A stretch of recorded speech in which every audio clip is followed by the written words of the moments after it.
తెలంగాణ రాజకీయాల్లో ఎమ్మెల్సీ కల్వకుంట్ల కవిత లేఖ కలకలం రేపుతోంది. బీఆర్ఎస్ అధినేత మాజీ సీఎం కేసీఆర్ కు ఆయన కుమార్తె ఎమ్మెల్సీ కవిత లేఖ రాశారు. కవిత పేరుతో 7 పేజీల లేఖ సోషల్ మీడియాలో వైరల్ అయింది. అయితే కవిత లేఖపై ఇంతవరకు బీఆర్ఎస్ వర్గాలు స్పందించలేదు. ఇవాళ సాయంత్రం అమెరికా నుంచి హైదరాబాద్ కు కవిత రానున్నారు.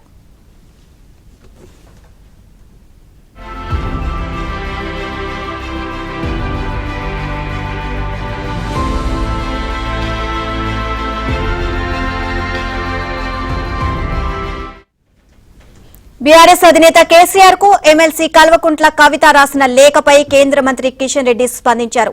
అది డాటర్ అండ్ డాడీ మధ్య లేఖ అని చెప్పారు. ఆ లేఖ వారి వ్యక్తిగతమైన, అందులో తమ పార్టీ ప్రస్తావన ఉంది అంటున్న కేంద్ర మంత్రి కిషన్ రెడ్డితో మా ప్రతినిధి రాజేష్ ఫేస్ టు ఫేస్.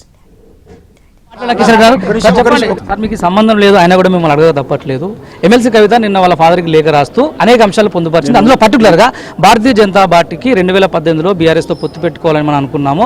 ఆ అంశాన్ని పదే పదే పబ్లిక్లోకి తీసుకెళ్లడంలో కాంగ్రెస్ సక్సెస్ అయిందంటూ ఆమె రాసిన లేఖలో పొందుపరిచారు. దీన్ని ఎట్లా చూస్తారు? అంటే ఇవాళ తెలంగాణలో బీఆర్ఎస్ బీజేపీ మధ్య ఒక సఖ్యత ఉంది, స్నేహపూర్వక బంధం ఉంది అనే అంశాన్ని ఆ లేఖ ద్వారా ఆమె చెప్పే ప్రయత్నం చేశారు. ఆమె లేఖకు నేను జవాబు చెప్పాల్సిన అవసరం లేదు. అది డాడీ డాటర్ మధ్యలో జరిగినటువంటి లేఖ. ఆ లేఖ అఫీషియల్గా లేఖనా అన్అఫీషియల్ లేఖనా ఇంతవరకు ఎవరు చెప్పలే. ఆమె చెప్పలేదు, డాడీ చెప్పలేదు, డాటర్ చెప్పలేదు. కాబట్టి మధ్యలో మనం జోక్యం లేదు. నేను 4 గంటలకు ప్రెస్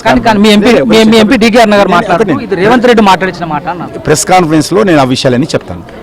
ఈ లేఖ ఏదైతుందో ఇది రేవంత్ రెడ్డి ఆడిస్తున్న డ్రామా. రేవంత్ రెడ్డి రాయిస్తేనే కవిత లేఖ రాసింది అంటే మీ ఎంపీ ఏదైనప్పటికీ కూడా నేను ప్రెస్ కాన్ఫరెన్స్ లో ఆ విషయాలని చెప్తాను. మొత్తం ఇది పరిస్థితి. డాటరు డాడీ మధ్య రాసినటువంటి లేఖ ఇది. డాటరు డాడీ మధ్య రాసినటువంటి లేఖకు తాము సమాధానం చెప్పాల్సినటువంటి అవసరం లేదు. దీనిపైన అఫీషియల్గా మాట్లాడేందుకు మాకు సమయం కావాలి.